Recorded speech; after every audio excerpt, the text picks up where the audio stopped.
And that leads really nicely into the third question, which is chapter number 3, which is all about is surgery for you? So we've mentioned there that to some degree a disc bulge can be sort of changed within a matter of moments just by changing a position.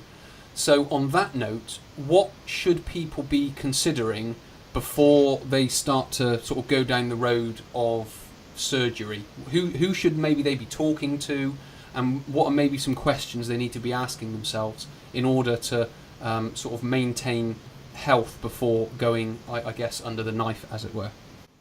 Well, chapter 3 is really three major components. But the first component is no one should have spine surgery until they first perform virtual surgery. I can give you a statistic because we follow up with every patient I've ever seen. Of all of those patients who've been sent to us and they've been told, you know, I've tried physical therapy, I've been to the orthopedic surgeon, I've done cognitive behavioral therapy to wind down my pain, nothing has worked. The only thing that I have remaining is spine surgery. 95% of the people who've been told that, we get them to avoid surgery. So there's a fairly, I hope, impressive statistic. And we start by performing virtual surgery. Surgery works in a lot of back pain patients because it's forced rest. Can you imagine the patient who comes in and says, oh, you know, I have to go to the gym every day and ride the elliptical for 20 minutes, otherwise I'll go crazy. And we'll say, yes, but that's not how you desensitize your back pain.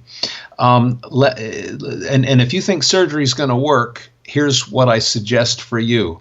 Let's pretend you had surgery today. You will not be going to the gym tomorrow. It will be forced rest. And then we get the patient to recover as if they were in post-surgical management. And 95% of the time, they will recover and never need the eventual surgery. So that's the first point of the of chapter 3, and it gives specific details of what a post-surgical recovery would be. But the next section is, let's say, and for sure, there are patients who will do well with surgery, but what's the risk? If a surgeon says we'll do a multi-level fusion, I would run the other way. What that person has done, that surgeon, is they have not defined very precisely the source of pain, because they are going to cut out the source of pain with their knife. They better be very accurate with, first of all, proving that the structure they're going to alter is the pain generator. But most of them, unfortunately, operate on the MRI. They do not do a thorough examination to prove. Let me give you an example. Let's say there's a bit of a flattened disc at L4, L5 on a person's MRI. The disc will then, the surgeon will then proclaim, we are going to fuse that level or put in an artificial disc or whatever. They're going to direct their knife to the flattened disc seen at L4. And yet, with a thorough physical exam, you will prove that L4 is not causing the pain, even though it looks rather ugly on the MR. It might be L5 or it might be L3. It might be the hypomobile joint with a very full disc. So that will be a failed surgery.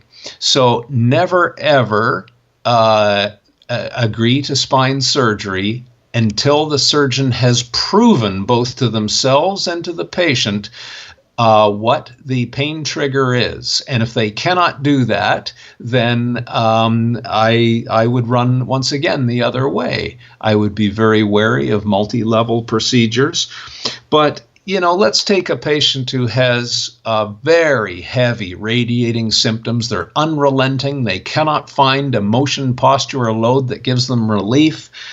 And they can define exactly the nerve root level. It's at a single level. those are the people that tend to do much better with surgery.